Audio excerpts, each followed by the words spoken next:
के रिस्पेक्ट में ये डिक्रीज होता जाता है। तो इसमें ध्यान देना होता है कि ये पहला तो नेचुरल लेते हैं जो ए नॉट आप पढ़ते हैं, इसके बाद ये एम्पलीट्यूड जैसे A1 हो गया, A2 हो गया, A3 हो गया, ये कंटिन्यू घटता जाता है। जैसे ये और कम होगा, A3 हो गया,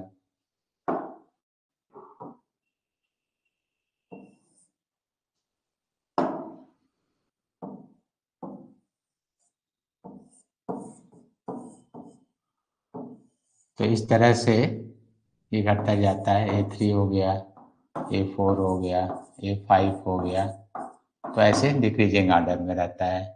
या तो आप ऐसे भी लिखते हैं कि जो एम्पलीट्यूड है वो आप इस तरह बताते हैं A naught exponential minus R into या गामा इंटू टी, ऐसे लिखते भी हैं।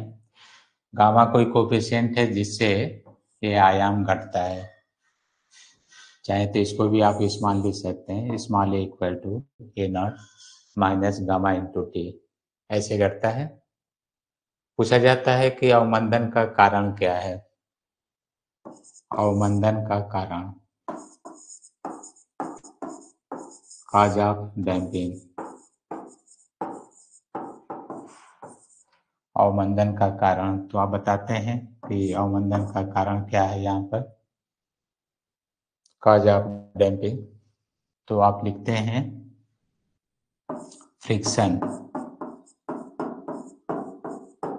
फ्रिक्शन या घर्षण, घर्षण अवमंदित दोलन का प्रमुख कारण है, जिसमें घर्षण के प्रभाव से वेग घटता जाता है और अंत में शून्य हो जाता है। तो अवमंदन का कारण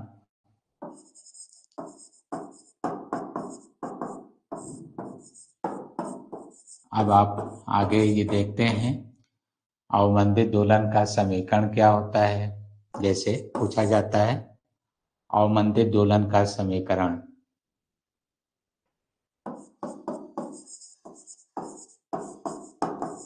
equation of damped oscillation, equation of damped oscillation, अवमंदित दोलन का समीकरण। तो आप ऐसे लिखते हैं, इसमें पहला बताते हैं कि रिस्टोरिंग फोर्स जो साम्यावस्था में लाता है, तो आप ये पढ़ते हैं प्रोपोर्शनल टू, चाहे आप y पे लिखिएगा या x पर, जो भी आप लिखते हो। अगर x लिख रहे होंगे तो सबको x पे ही रखिएगा। और फ्रिक्शन का जो प्रभाव है वो वेलोसिटी को कम करता है। ये अब दोनों को अगर कंबाइन करते हैं तो आप ऐसे लिखते हैं नेट फोर्स फॉर रिटार्डेशन, तो minus k x minus b into v, b जो है वेलोसिटी कांस्टेंट है। यहाँ पर अगर लिखना हो तो फ्रिक्शन में भी नोट कर सकते हैं ऐसे, बी इंटू वी, बी को आप वेलोसिटी कांस्टेंट कहते हैं, वेलोसिटी कांस्टेंट। तो इस तरह से वेलोसिटी कांस्टेंट आप मेजर भी कर लेते हैं। और इसको के एक्स तो आप लिखते हैं रिस्टोरिंग को, प्रत्यानयन बल में आप माइनस के एक्स लिखते हैं, के फोर्स कांस्टेंट कहलाता है। तो जब आप इसका डिफरेंशियल इक्वेशन लिखते हैं तो सबको ट्रांसफर कर लेते हैं। जैसे इसमें आप लिखते हैं m d two x by D T square, तो ये हो गया एम अल्फा, ये अल्फा की वैल्यू है, प्लस बी वेलोसिटी होगा d x by D T plus k x equal to 0।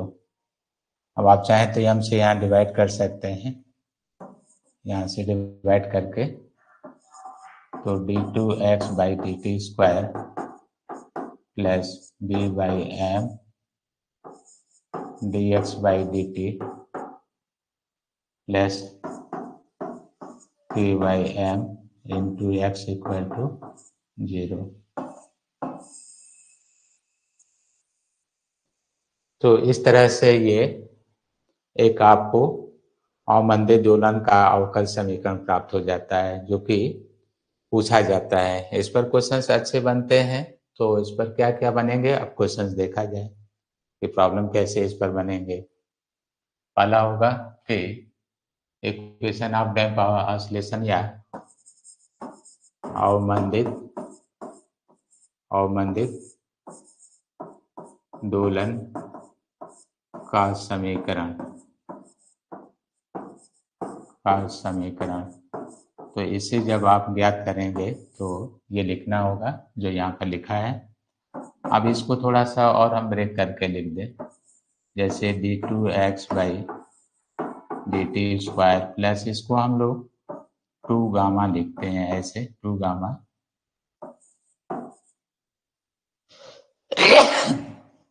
dx by dt plus इसे हम अलग से ओमेगा नॉट स्क्वायर लिख दें इंटू एक्स इक्वल टू 0। वैसे तो आप अभी तक ओमेगा ही लिखते रहे हैं, तो अगर कोई कंफ्यूजन हो तो इसलिए लिख रहे हैं कि फोर्स्ड ऑसिलेशन में हम इसको ओमेगा लिखेंगे। तो या तो वहां लिख कर बता देंगे, यहाँ हटाना है तो हटा दे रहे हैं।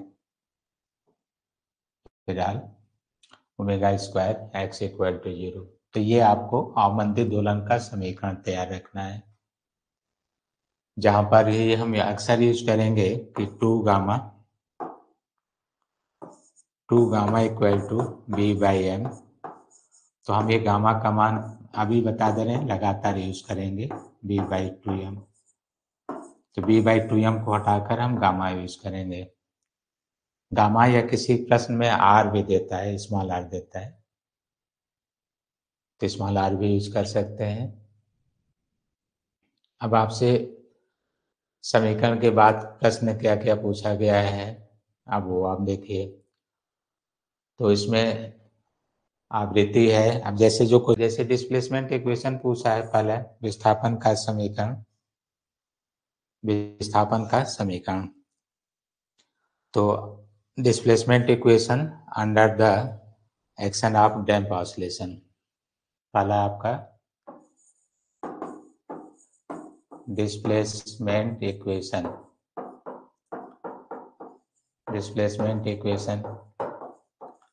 तो विस्थापन का समीकरण, displacement equation in damped oscillation. Displacement equation in damped oscillation. तो इसमें अवमंदित दोलन में विस्थापन का समीकरण, अवमंदित दोलन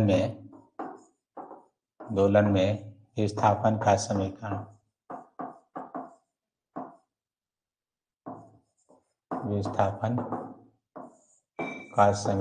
तो इसमें हम लिख चुके हैं, वही आप नोट कर लें। पहले जो आयाम का था वैसे लिखिएगा, ए नॉट e की पावर माइनस गामा टी। यहाँ पर हम अधिकतम विस्थापन के लिए ये सब का प्रयोग किए थे, और ए नॉट और विस्थापन को ए से एम्पलीट्यूड के लिए दिखाए थे। तो विस्थापन में भी यही लिख सकते